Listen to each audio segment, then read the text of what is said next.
दिल्ली से चल के विष्णु शंकर जैन वहाँ एप्लीकेशन देके जांच करा लेंगे। तुम क्या कर रहे थे? अपनी मैया की ऐसी तैसी करा रहे थे। सीधी बात है, देखना चाहिए ना उस कोर्ट में कितनी फाइलें लगी होंगी। वहाँ 10 लोगों को इसी काम के लिए रखवाए हैं अखिलेश यादव कि महिलाओं का फोटो खींचिए। समाजवादी गुंडे उसमें पाए गए हैं। हम तुम्हारे भैया को, जो डिम्पल भाभी को, अखिलेश की बीबी को नहीं छोड़ सकते, वो कुंभ में नहाती हुई औरतों को क्यों छोड़ेंगे? कैसे छोड़ेंगे यार? डिम्पल भाभी को संभल में इसी में कहना पड़ा कि हम शिकायत तुम्हारे भैया से करेंगे, तो उनको बेइज्जत कर दिए, उनको बोलने नहीं दिए। अगर मिल गया होता तो कपड़ा फाड़ दिए होता डिम्पल का। वो आपकी औरतों को छोड़ेंगे? बाबा साहब अम्बेडकर यही कहा गया ना कि कोर्ट के हिसाब से चलेगा देश, संविधान के हिसाब से चलेगा। विष्णु शंकर जैन उसी संविधान के तहत अपनी कार्रवाई कर रहे हैं। और यह सपा वाले क्या, ये जो वहाँ के सांसद हैं, ये क्या कर रहे हैं? माने भीड़ इकट्ठा करना, दुबई के आदेश पे एक वकील को मारने का प्लान बनाना, यही इस देश का संविधान है। एक तरफ तुम गंगा जमुना भाईचारा की बात करते हो, दोगले, तुम्हारा दोगलापन एक्सपोज हो गया ना। और तुम्हारा धर्मस्थल के सामने अगर हमने जय श्री राम का नारा लगा दिया तो तुमने पत्थर चलाया, तो तुम्हारा वो गंगा जमुना कहाँ गया? तुम्हारे पिछवाड़े में। तो असली नफरती कौन है? तुम कहते हो कि भारतीय जनता पार्टी नफरत फैला रही है, और एक तरफ हम तुम्हारे मस्जिद के सामने जय श्री राम अगर बोल दिए तो तुम पत्थर मारोगे। तो नफरती कौन है कौन? ये दाढ़ी टोपी वाले दोगले बताएंगे, समझाएंगे हमको। कौन बताएगा?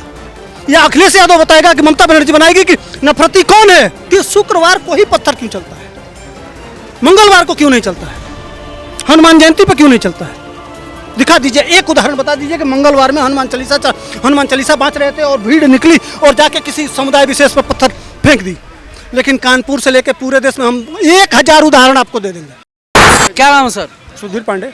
पांडे जी, जैसे आपने देखा होगा संभल में हिंसा हुआ था, और हिंसा का जो मास्टरमाइंड है वो जो वहाँ के सांसद हैं उनके करीबी हैं, और जो विष्णु शंकर जी वहाँ पर जो है वकील थे, जो मस्जिद का गए थे सर्वे कराने, उनको मारने की साजिश भी इसमें शामिल है। क्या कहेंगे इन सब चीज़? नहीं, वो तो एसआईटी की रिपोर्ट है ना, निष्पक्ष जांच हुआ है। जोगी जी ने क्या किया था कि एक न्यायिक अधिकारी, समझ रहे हैं ना, रिटायर्ड जज के नेतृत्व में एक एसआईटी गठित किया। एसआईटी ने रिपोर्ट दाखिल किया है, 421 पन्ने का रिपोर्ट है। रिपोर्ट में ये बात आई है कि मूल उद्देश्य, जो मूल कल्प्रिट था, जो मुलायम अखिलेश के राज में फर्जी पासपोर्ट के से यहाँ से जब जोगी जी ने उसको, जो अखिलेश राज में उस अंतर्राष्ट्रीय माफिया को सरकारी संरक्षण दिया दे रहे थे अखिलेश यादव। एक कैबिनेट मंत्री का दर्जा था, जो भागा है उसको, ये मैं नहीं कह रहा हूँ, गुलाम सरवर नाम का जो व्यक्ति पकड़ा गया है, एसआईटी ने पकड़ा है, उसका बयान है, उसने सबूत दिया है, उसके पास मोबाइल में रिकॉर्डेड एविडेंस है, उससे बात हुआ है। तो उसको अखिलेश के राज में संरक्षण मिलता था। अपराधी ही तो मंत्री थे भाई, आईएएस अफसरों को अधिक मार देता था थप्पड़।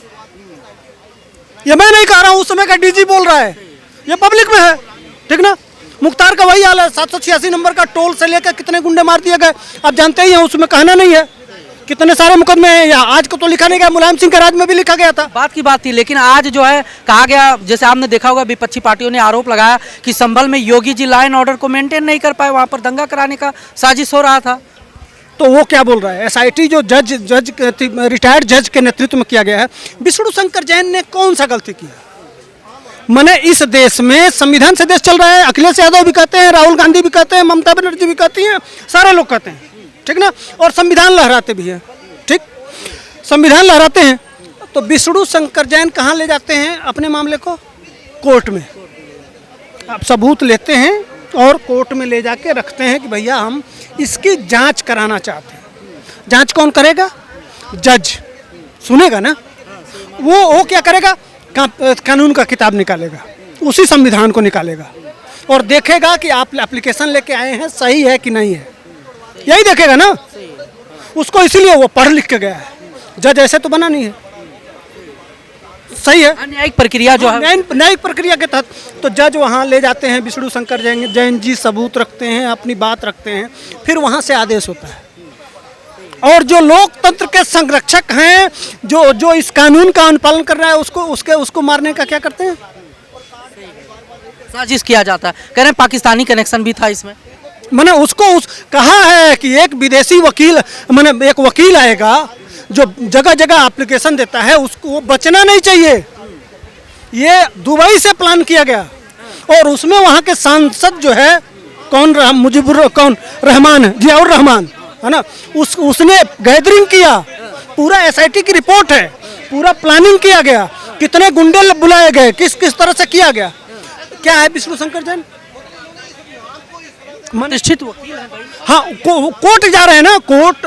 अब कोई कहेगा कि भैया ये नियम कानून, तो जो जिस नियम कानून की बात आप कर रहे हैं कि वर्शिप एक्ट की बात करते हैं, तो वर्शिप एक्ट वो जज नहीं पढ़ा है, पढ़ा है। वह पढ़ने के बाद ही तो कह रहा है कि ठीक है जांच करवाइए। जज है ना, उसको हमको आपको वही संविधान, बाबा साहब अम्बेडकर यही कहा गया ना कि कोर्ट के हिसाब से चलेगा देश, संविधान के हिसाब से चलेगा। विष्णु शंकर जैन उसी संविधान के तहत अपनी कार्रवाई कर रहे हैं। और यह सपा वाले क्या, ये जो वहाँ के सांसद हैं, ये क्या कर रहे हैं? माने भीड़ इकट्ठा करना, दुबई के आदेश पे एक वकील को मारने का प्लान बनाना, यही इस देश का संविधान है। लोकतंत्र का यही तरीका है। तो वहाँ गए थे दंगा भड़काने, जय श्री राम के नारे जैसे भी मामले सामने आए थे कि जय श्री राम का नारे लगा। अच्छा, सपोज करिए मैंने कोई जय श्री राम बोल देगा तो उसको मार दिया जाएगा। इस देश में हम सड़क पे कहीं जा रहे हैं और अब मैंने मस्जिद के सामने मैंने विष्णु शंकर जैन ने क्या किया, जय श्री राम के नारे लगवा दिए। आरोप तो यही लगाया गया। ठीक है, जय श्री राम का नारा लगाना इस देश में कब से अपराध हो गया? नहीं, अपराध नहीं है, लेकिन अब किसी धर्म विशेष के धर्म स्थल में जाकर फिर नारे लगाना, तो उसका नहीं। अच्छा, मैंने वो धर्म स्थल पे जय श्री राम बोल देंगे तो धर्म नाराज हो जाएगा, अल्लाह नाराज हो जाएगा क्या? कौन नाराज होगा? तो फिर भाईचारा का मतलब क्या है?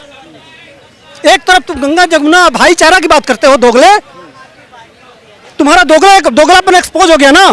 और तुम्हारे धर्मस्थल के सामने अगर हमने जय श्री राम का नारा लगा दिया तो तुमने पत्थर चलाया, तो तुम्हारा वो गंगा जमुना कहाँ गया? तुम्हारे पिछवाड़े में। मुंह से गाली देना चाहिए कि नहीं? तो दोगलापन यही है, असली दोगलापन। तुम कहते हो सर्वधर्म समभाव, ईश्वर अल्लाह एक है, तो वहां उस मस्जिद में ईश्वर अल्लाह कहाँ चला जाता है तुम्हारा कि हम मस्जिद के सामने जय श्री राम नहीं बोल सकते? दोनों एक तो नहीं हुए ना, दोगलापन हुआ ना। तो असली नफरती कौन है? तुम कहते हो कि भारतीय जनता पार्टी नफरत फैला रही है, और एक तरफ हम तुम्हारे मस्जिद के सामने जय श्री राम अगर बोलती है तो तुम पत्थर मारोगे, तो नफरती कौन है कौन? ये दाढ़ी टोपी वाले दोगले बताएंगे, समझाएंगे हमको। कौन बताएगा? या अखिलेश यादव बताएगा कि ममता बनर्जी बनाएगी कि नफरती कौन है? नहीं, यही तो समस्या कह रहे हैं। योगी जी जब से सीएम बने हैं तब से टारगेट किया जा रहा है कि समुदाय विशेष को लेकर जहां होता है तहां टारगेट किया जा रहा है, हर मस्जिद में मंदिर खोजा जा रहा है। कहाँ, किस माध्यम से? अरे वही, इसीलिए तो भाई संभल करते हैं हम, भीड़ लेके लाठी और बंदूक लेके जाते हैं। किस तरह से खोजते किस तरह से सोचते हैं भाई कानूनी प्रक्रिया से ना, कानूनी प्रक्रिया से खोजते हैं। और इस देश का जो गंगा जमुना कहने वाला है, उसको बाबर और औरंगजेब उनका कौन है? बाप है कौन? तुम्हारा उससे क्या रिश्ता है? उन आतताइयों से तुम्हारा रिश्ता क्या है बताओ? अगर बाबर और औरंगजेब तुम्हारे मित्र हैं तो तुम हमारे मित्र कैसे हुए? तो शत्रु हुए ना हमारे। यहाँ बाबर और औरंगजेब क्या करने आए थे? नहीं, अखिलेश यादव का तो कहना सही हो रहा है। अगर इसीलिए तो सही हो रहा है, कट्टरता फैलाई जा रही है। हाँ। भाईचारा अब जो है खत्म होता जा रहा है। अच्छा, तो औरंगजेब और बाबर के कुकर्मों को हम न देखें। मैंने इस देश के इतिहास में हिंदुओं के साथ अत्याचार हुआ, उस पर हम बोले ना। हमारे पास मैंने संविधान हमको राइट नहीं देता है। हम कोर्ट कचहरी ना जाएं, हम जय श्री राम ना बोलें, हम दुर्गा पूजा ना बनाएं, हम हनुमान जयंती ना मनाएं, हम हनुमान चालीसा ना पढ़ें, तब तो भैया ठीक है। अगर हम इसी देश में लोकतंत्र के माध्यम से सिर्फ अपना पूजा पद्धति जय श्री राम कह दें तो यह नफरत फैलाना हुआ। जितने जगह मुद्दे आते हैं, क्या मुद्दे आते हैं कि किसी ने भगवा लहरा दिया, किसी ने जय श्री राम बोल दिया। इस देश में यही नफरत का पैमाना है। तो नफरती है कौन? मैं उस पब्लिक से जानना चाहता हूं कि नफरती पहचानिए। विष्णु शंकर जैन उस संविधान के किताब को लेके कोर्ट कचहरी में जाते हैं और वहां से कहते हैं कि आप देखिए कि कौन क्या है सच्चाई। किससे? वो अपने आप नहीं कहते हैं। और वो कचहरी में जाते हैं और कोर्ट आदेश करता है कि ठीक भैया इसकी जांच करा लीजिए जाए। बहुत जल्दबाजी, जांच में बहुत जल्दबाजी हुआ। अच्छा, सप्ताह 300 साल लगना चाहिए, है ना? सुबह फाइल जो है जमा होता है, याचिका दायर होते हैं, शाम को जांच के आदेश आ जाते हैं। ऐसा कौन से कोर्ट में होता है? बहुत से कोर्ट में मामले पेंडिंग पड़े हैं। हाँ। एक पक्षी है, इसीलिए तो कह रहा ना, एक समुदाय विशेष और समाजवादी पार्टी की एक पक्षी। जज भी बेमैन है। नहीं, आरोप तो विपक्ष उसको जोगी जी ने नियुक्त किया है क्या? उस जज को किसने नियुक्त किया? किसने नियुक्त किया, हम आपसे पूछते हैं। उन दोगलों से पूछता हूँ, उस जज को जिसने आदेश किया। जोगी जी गए थे उस कुर्सी पर बैठ के और लिख के दे दिए कि भाई ये तुरंत करो। किसने दिया? जज ने आदेश दिया ना। तो तुम्हारी शिकायत जोगी जी से है कि उस जज से है? उसमें उस जिले में मुसलमान, संभल में मुसलमान वकील नहीं है? हाँ, क्या कर रहे थे? पिछवाड़ा साला मस्जिद उसमें पढ़ोगे मदरसे में तो जानोगे कैसे? दिल्ली से चल के विष्णु शंकर जैन वहाँ एप्लीकेशन दे के जाँच करा लेंगे। तुम क्या कर रहे थे? अपनी मैया की ऐसी तैसी करा रहे थे। सीधी बात है, देखना चाहिए ना उस कोर्ट में कितनी फाइलें लगी होंगी। गए थे ना, विष्णु शंकर जैन जा रहे हैं, वहाँ जाके खड़े होंगे, जज को एप्लीकेशन दिए होंगे। वहाँ सबसे ज़्यादा 80% मुसलमान है उस देश, उस जिले में। विष्णु शंकर यहाँ से जाके और एप्लीकेशन दे देते हैं और आप यहाँ आपत्ति उठाते हैं कि जज ने तुरंत कर दिया। तो तुम क्या कर रहे थे? पत्थरबाजी करना तुम्हारा सिर्फ मकसद है ना। मैंने कानून पे विश्वास नहीं है। अगर कानून पे विश्वास होता तो तुम कोर्ट में खड़ा होते और उसको अपोज करते। लेकिन तुम तो इंतजार करते रहे कि वह वकील आएगा और उस वकील को हमको मारना है। तो कौन संविधानिक है? वह कोर्ट में जा रहा है, एक विष्णु शंकर जैन कोर्ट में जा रहा है और तुम इंतजार कर रहे हो कि हमको पत्थर मारना है, उसकी जान ले लेना है। तुम्हारा आका बैठा हुआ है दुबई में, ये हम नहीं कर रहे हैं, SIT कर रही है। तो नफरती कौन है? कौन संविधान से चल रहा है और कौन इस देश को अराजकता और डकैती और माफिया और अपराधी बनाना चाहता है? कौन? नहीं, कह रहे हैं कि भाई एक मासूम लोग हैं, वो मासूम लोगों को टारगेट करके वहां से पलायन करने के लिए मजबूर किया जा रहा है संभल में। ये स्थिति 95 में 200 लोग मारे गए। 200 के हिंदू थे, ठीक ना? 200 के हिंदू थे।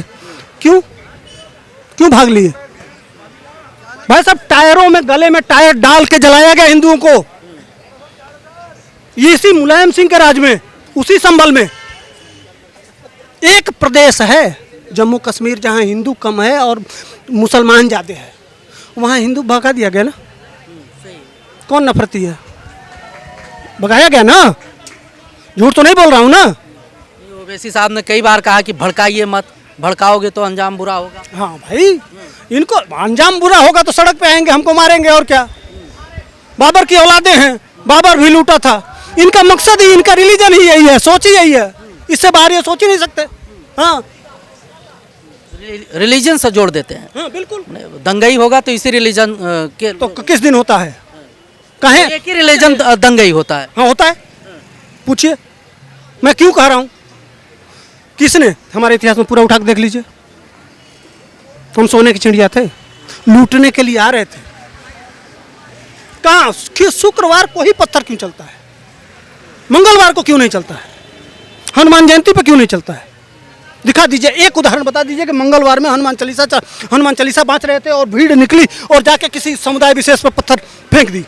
लेकिन कानपुर से लेकर पूरे देश में हम 1000 उदाहरण आपको दे देंगे। क्यों? इनको अपने गिरेबान में झांक के देखना चाहिए ना। अगर इस पे हम बोल दिए तो हम क्या हैं? संघी हो गए और नफरती हो गए। तो हम मुँह सिल ले, न हमारे पास दिमाग है न कुछ है। हमको जीने का अधिकार है या नहीं है इनके नज़र में? बहुसंख्यक है आप, बहुसंख्यक है, आपकी सरकार है केंद्र में भी, प्रदेश में भी। हाँ ठीक है, तो अब इनकी ताकत, वो मुसलमान की दिक्कत नहीं है, दिक्कत है अखिलेश यादव से। समझ रहे हैं ना? यही देखते देखते हमारी भी आंखें खुलने लगी और हम कुछ करते नहीं हैं। हम एक ही चोट जानते हैं कि वोट की चोट। वोट की चोट? हाँ, वो अभी लोकतांत्रिक बाबा साहब हमको दे के गए हैं, कहे हैं कि बेटा वोट की चोट से अपना अधिकार मांगो, कोर्ट कचहरी से अपना अधिकार मांगो। जहाँ भी देखते होंगे हम सिस्टम से चलते हैं। हम राम मंदिर भी लिए तो कोर्ट में गए, 500 साल तक इंतजार किए। जब से उत्तर प्रदेश में बीजेपी आई है, योगी जी आए हैं, तब से जो है हिंदू कट्टर होता जा रहा है और कठमुल्ले जैसे शब्दों का प्रयोग करते हैं। अब शब्दों का प्रयोग किया जा रहा है विधानसभा में। तो क्या हुआ? शुक्रवार को जुमे के जो नमाज होता है उसमें हम तो कहेंगे जोगी जी से हर मस्जिद में आप सीसीटीवी कैमरा लगा दीजिए, और जुमे में क्या होता है इसका रिकॉर्डिंग होना चाहिए और उसको सीधे थाने से जोड़ देना चाहिए। मस्जिद मंदिर में भी लगाइए, मंदिर में भी लगा दीजिए सीसीटीवी कैमरा, उसको थाने से जोड़ दीजिए, और मस्जिद में भी सीसीटीवी कैमरा लगा दीजिए, उसको थाने से जोड़ दीजिए। अभी दूध का पानी हो जाएगा कि कौन नफरती है और कौन क्या करना चाहता है, कौन संविधान से चलना चाहता है और कौन लोकतंत्र से चलना चाहता है। बात समझ रहे ना? पता चल जाएगी कि कौन क्या कर रहा है। देखिएगा कौन विरोध करेगा। जितना सिस्टम में इनको लाएंगे उतना इनको दिक्कत होगी। इसीलिए अच्छा एक बात बताइए, अगर इतना ही लोकतांत्रिक होते, डेवलपमेंट में विश्वास रहते, तो उत्तर प्रदेश में समुदाय विशेष किसको वोट देता है? अखिलेश यादव को, और बिहार में लालू यादव को, और पश्चिम बंगाल में ममता बनर्जी को, ठीक ना, मध्य प्रदेश में कांग्रेस को। ये डेवलपमेंट का मुद्दा है। डेवलपमेंट अगर सब्जेक्ट होता तो एक नेता चुनते, उसको आधार बनाते, जो सबसे ज़्यादा डेवलपमेंट करता उसके साथ होते पूरे देश के। लेकिन आपका एजेंडा क्लियर है। अगर आपका एजेंडा आप जिसको शत्रु मानते हैं, आपका मिशन माने शत्रु बोध जिसको कहते हैं, आपका शत्रु बोध तय है, तो हम क्यों ऐसा नहीं सोच सकते? शत्रु बोध तय सांसद जो थे, आप अगर सोच सकते हैं ऐसा इत्तू सा होके, तो हम इतना हो के हम सोचें क्यों नहीं? हम भी तो सोचेंगे, दिमाग है ना। तो थोड़ा सा हम भी आपके ही अंदाज से आपसे सीखे हम। आप जब यह तय करते हैं कि हमको भाजपा हराना है, ठीक ना, तो हम भी चाहते हैं कि आपको हराना है। जिस दिन आप अपने आप को डेवलपमेंट और बाकी मुद्दे तय कर लेंगे, उस दिन हमारे भी मुद्दे चेंज हो जाएंगे, हम भी सेकुलर हो जाएंगे। आपने हमको कम्युनल बनाया, आप अपने चरित्र से। दिक्कत क्या है कि जो मुल्ले आके टीवी पे मीठी मीठी बातें करते हैं, वह चरित्र में नहीं उतरता है। जो कहते हैं वो करते नहीं हैं, और जो करते हैं वो कहते नहीं हैं। हम इससे तंग हैं, समझ गए? कहो तो उसको करो, करते हुए नहीं दिखाई देते, और जो करते हैं वो कहते नहीं हैं। तो हमारा बच्चा जा रहा है अपने घर में, अचानक पत्थरबाजी होने लगी, वो दूसरे काम से जा रहा है, तो वो तो सोचेगा ना भाई मैंने क्या किया। उसके दिमाग में क्या होगा? वह कल कट्टर नहीं बनेगा। आप सोचिए। इसी तरह से इन लोगों ने हमको मजबूर किया इस तरह से बनने के लिए। मजबूर नहीं किया, कह रहे हैं कि इन्होंने सिखाया। अब एक बात बताइए, मैं खुद हमारे कुशीनगर घर 3 बार मैं इस तरह के झगड़े में फंस चुका हूँ। हम अपने काम से जा रहे थे, मुझको घेर लिया गया, मैं किसी तरह से जान बच गया, मेरा मार दिया गया होता, मैं क्या सोचूंगा? आज बोल रहा हूँ, उसी वजह से बोल रहा हूँ। वहीं से तय किया कि हम लाठी नहीं चलाएंगे, गोली नहीं चलाएंगे, लेकिन अपने बातों से इसका जवाब देंगे। हमको मजबूर किया गया कि हम लोकतांत्रिक तरीके से अपना बात रखेंगे, और रख रहे हैं। लेकिन लोकतांत्रिक तरीके से रखा कहाँ जा रहा है? कह रहे हैं जो है उत्तर प्रदेश में समुदाय विशेष को टारगेट करके बुलडोजर चला देना, इनकाउंटर कर देना, घर गिरा देना, फिर जो है प्रशासन वाले जो है बेवजह संभल में जो है कहते हैं कि 4-5 लोगों को मार दिए। अच्छा एक बात बताइए, तो घर गिरा दे रहे हैं तो उसके लिए कोर्ट कचहरी बना है। हम आपको मार देंगे तो आप कहाँ जाएंगे? कहाँ जाएंगे? जाएंगे ना। तो आप जाइए कोर्ट में, कोर्ट बैठा है ना भाई। कोर्ट, बाबा साहब ने बताया ना 3 पावर है, पावर ऑफ सेपरेशन। लोकतंत्र में 3 पीढ़ी है ना, एक व्यवस्थापिका, कार्यपालिका और न्यायपालिका। व्यवस्थापिका और कार्यपालिका अगर गलत करती है तो उसका न्यायपालिका में हम जाते हैं। तो जाइए, क्यों नहीं गए? कितने मुद्दों को लेके गए, और गए तो क्या हुआ? वहाँ तो जज बैठा है ना, वो तो कानून के नज़र में देखेगा ना, संविधान देखेगा ना कि बाबा बुलडोजर चला रहे हैं तो गलत कर रहे हैं कि सही कर रहे हैं। सुप्रीम कोर्ट में क्या हुआ? सिस्टम से चलना है भाई, या देश संविधान से चलेगा, लोकतंत्र से चलेगा। महाकुंभ को लेकर राजनीतिक पार्टियां बहुत आरोप लगाई हैं। सत्ता पक्ष हमेशा योगी जी कह रहे थे कि डिजिटल महाकुंभ हो रहा है, एआई से लैस हो रहे हैं पूरे सिस्टम, और आज के टाइम पे देखा जाए तो सोशल मीडिया पर वहाँ नहाती हुई माताओं बहनों के जो है फुटेज वगैरह बेचे जा रहे हैं, सोशल मीडिया पे वायरल किए जा रहे हैं। अखिलेश यादव का सवाल है कि कहाँ गया ये डिजिटल व्यवस्था आपका महाकुंभ? नहीं, वो तो अखिलेश यादव ने भेजा है ना, वहाँ मुलायम सिंह की मूर्ति इसीलिए लगाई गई है। वहाँ 10 लोगों को इसी काम के लिए रखवाए हैं अखिलेश यादव कि महिलाओं का फोटो खींचिए। समाजवादी गुंडे उसमें पाए गए हैं। हाँ समाजवादी गुंडे। हाँ, मुलायम सिंह की मूर्ति के पास जो 10 लोग थे उस वही पकड़े गए हैं। हाँ, तो मुलायम सिंह भी कहते थे ना कि बच्चे हैं, बच्चों से गलती हो जाती है। तो अभी फोटो कर रहे हैं, वो तो बलात्कारी निकलेंगे, वो बलात्कार भी कर सकते हैं। कमेंट भी लोग, मान लिया 2-4-10 लोगों ने डाला होगा पोस्टर या फोटो डाला होगा, लेकिन कमेंट भी तो उसमें ऐसे आ रहे हैं कि और भी देखना है, बड़ा अच्छा है और ऐसा वैसा अरे तमाम। यार, तो इसमें कौन सी बड़ी बात है? डिम्पल भाभी को मंच से कहना पड़ा, क्या कहना पड़ा कि हम तुम्हारे भैया को, जो डिम्पल भाभी को अखिलेश की बीबी को नहीं छोड़ सकते, वो कुंभ में अनाहती हुई औरतों को क्यों छोड़ेंगे? कैसे छोड़ेंगे यार?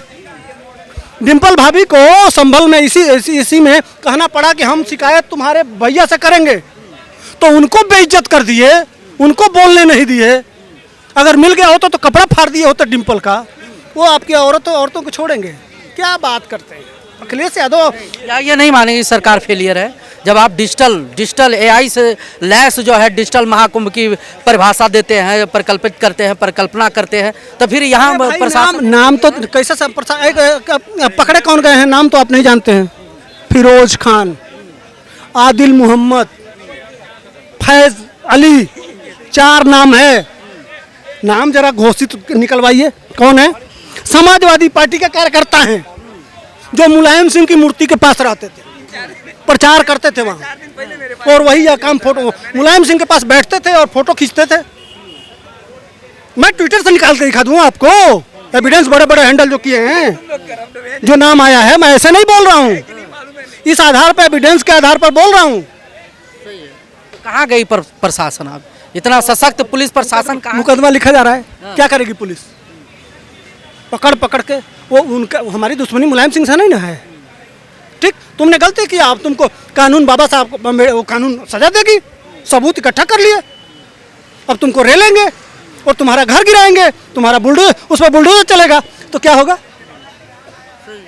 गलती करोगे तो चलेगा ना, आपने कहा ना। सही है, चलना चाहिए कि नहीं? अगर इस तरह का आप मान लिए ना, जो चलना चाहिए। गलत काम कोई भी करता है उसको भाई सजा मिलना चाहिए। हाँ, अब इसी तरह के लोगों को जब बुलडोजर चलाया जाता है तो दिखाने वाले को दिक्कत होती है, अखिलेश यादव को दिक्कत होती है। भैया अपराध करोगे तो कानून का हंटर चलेगा।